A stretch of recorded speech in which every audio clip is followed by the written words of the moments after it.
He spilled hot tea on a black intern, and just a few hours later, she dismissed him immediately. In a polished startup studio in Lisbon, the day was running fast when a young intern, Mira, accidentally tipped her cup of hot tea across her supervisor's desk. Everything went silent.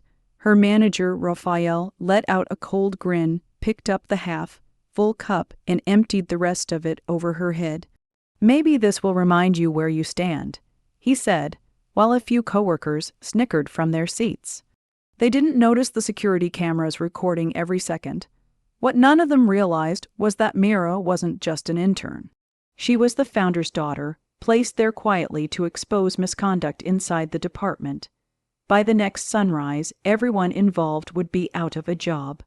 The glass tower of Lunaris Innovations rose over Lisbon, its windows catching the light like a monument to discipline. Every floor moved with controlled energy. Employees timed their steps, measured their words, and carried the same practiced smile. Beneath that polish, everyone knew the truth. Fear kept the place running. At the center of that culture sat Rafael Cortez, head of operations. Loud, self-assured, used to being untouchable, his entire division functioned on pressure and silent threats. No one pushed back, not HR, not compliance, not even the founder, who rarely set foot on that level. That morning, a new intern stepped into his department. Her name was Mira Santos. Quiet, steady, dressed without drawing attention. No public profiles, no social trail, nothing for anyone to look up. Rafael barely looked at her during the introductions. To him, she was just another forgettable intern, just another temporary face. Rafael muttered under his breath. The team watched as Mira settled quietly at a corner desk, opened her laptop, and offered small, polite smiles. No one guessed she was actually Mira Almeida, daughter of Victor Almeida, the founder and CEO of Lunaris Innovations. She had come with one purpose: to see how Rafael truly ran this floor. It didn't take long. Within a few days, she saw everything. The subtle bullying, the backhanded comments, the way people were pushed aside if they didn't fit Rafael's idea of loyal. He embarrassed junior staff in meetings, claimed their ideas as his own, and only rewarded the ones who praised him loudly enough. When a senior employee requested medical leave, Rafael didn't even hide his irritation. "You're welcome to stay home for good if that's easier," he said flatly. Mira stayed silent and kept recording every comment, every power move, every raised voice captured neatly on her phone. Then came Friday morning. Rafael called the entire department together. "We need to address this disaster from last quarter," he snapped. Apparently, someone thought they could adjust the analytics reports without letting him know. Rafael tossed a printed report across the desk. The title had her initials, MS. "Who's MS?" he demanded. Mira stood calmly. "That's me, sir. I noticed a few data errors." Before she could continue, Rafael cut her off.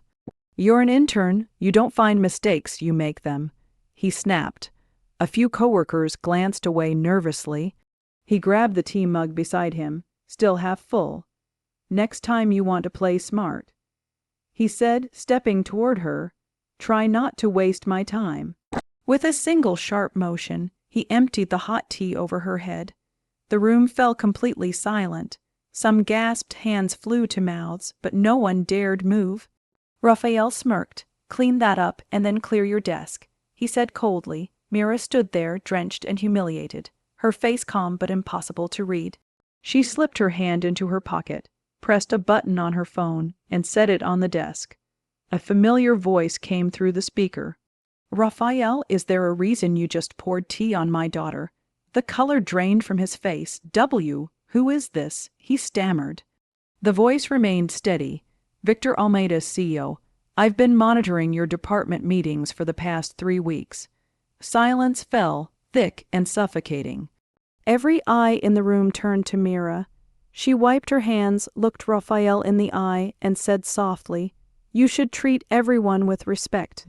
You never know who's in front of you." Suddenly, the door swung open. HR and legal staff entered, followed by 2 corporate security officers. One handed Rafael a sealed envelope. "You're terminated for cause, effective immediately," the officer stated plainly. Rafael's jaw quivered. "Wait, this must be a mistake. You can't." Victor's voice interrupted again over the phone.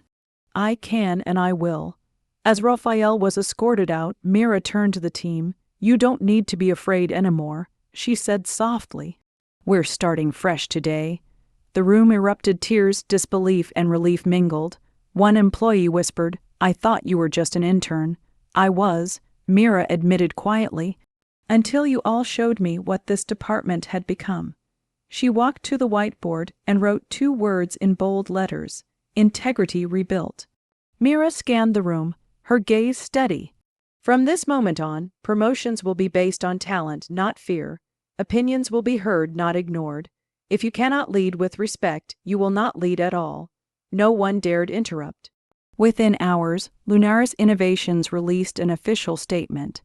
Several executives have been removed following the discovery of internal misconduct. New leadership has been appointed, effective immediately.